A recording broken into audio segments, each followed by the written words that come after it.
Well, the countdown to the first bell is on for many students here in the Midlands, but for some, the countdown does come with more than excitement. The start of the school year can feel very overwhelming, but right now we are walking you through the ways that you can make that transition. Joining us right now, we have Dr. Lauren Matthews from the Lexington Pediatric Practice to learn more about how to navigate that stress.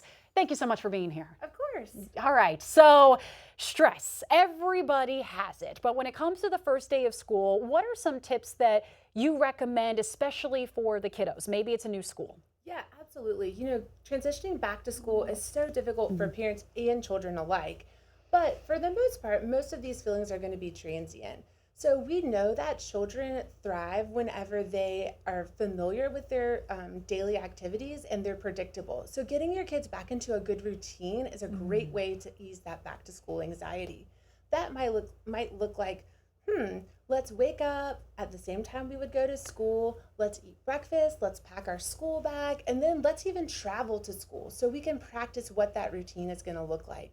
And then, of course, back to school nights, meet the teacher nights, and school tours are a great way to help kids get more familiar with what school's going to be like. So a lot of kids are going back to school next week. We have a lot of them here in the Midlands. Is it important to start that transition and to start that routine now than wait until the last minute? Absolutely. Start it at least, ideally 2 weeks, but maybe we're in the crunch time, so a week is fine. The other routine that's important to get reestablished is the sleep routine. Yeah. In the summertime, we often stay up late, sleep in later in the mornings, and sleep is so important for our children. It affects their both mental and physical health. So getting them back onto a good school sleep schedule is important. And I would recommend doing that by just little baby steps every night to help get them better adjusted. Are you seeing anything with like social media? Because I know so many people are watching their phones right before bed. Have you been seeing that, of course, with your practice? I know you're working with the little ones. I feel like you see that a lot. Yes, absolutely. You know, in the summer, rules are kind of lax. Yeah.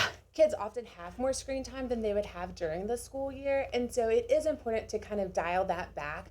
We generally recommend no screens at least an hour before bedtime, just to kind of help your brain relax and get ready for bedtime. Okay, so what about, I have to ask for the parents. I mean, I know the kids are probably nervous, but it also could be really nerve-wracking for the parents as well, especially if they are sending their kiddo off for the first time in like a big boy and girl school. What's your advice to these parents? Absolutely. It is totally normal for parents to be nervous too.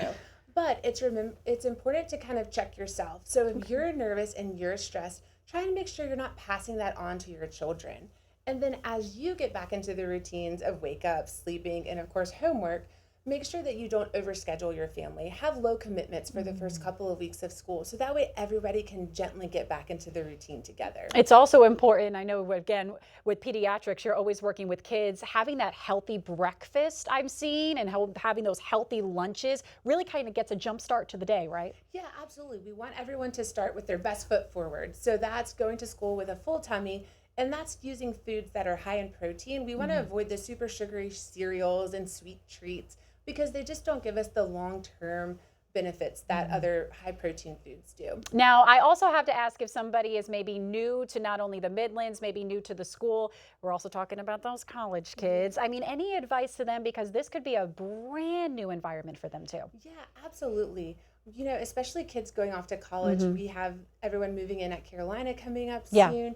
These people are going to be all in a brand new situation. And so I would encourage, whether you're at a new school or college, to try and engage with other students, other people that might be in the same situation. See what kinds of activities you're interested in. Do you play sports? Do you do art? Do you play music?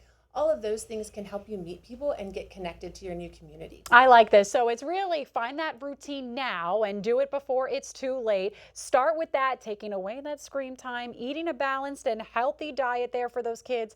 And also take a little bit for yourself. I feel like you just need to breathe. Is that it? Exactly. Yeah, Yes. You just need to take just a little extra breath. We are all going to get through this together. Dr. Matthews, thank you so much for being here. Yeah, thank you. Absolutely. All right, guys, come on. We got this. We are going to do this together. And don't worry, we're going to put this full interview on our website, WLTX.com. We'll be right back.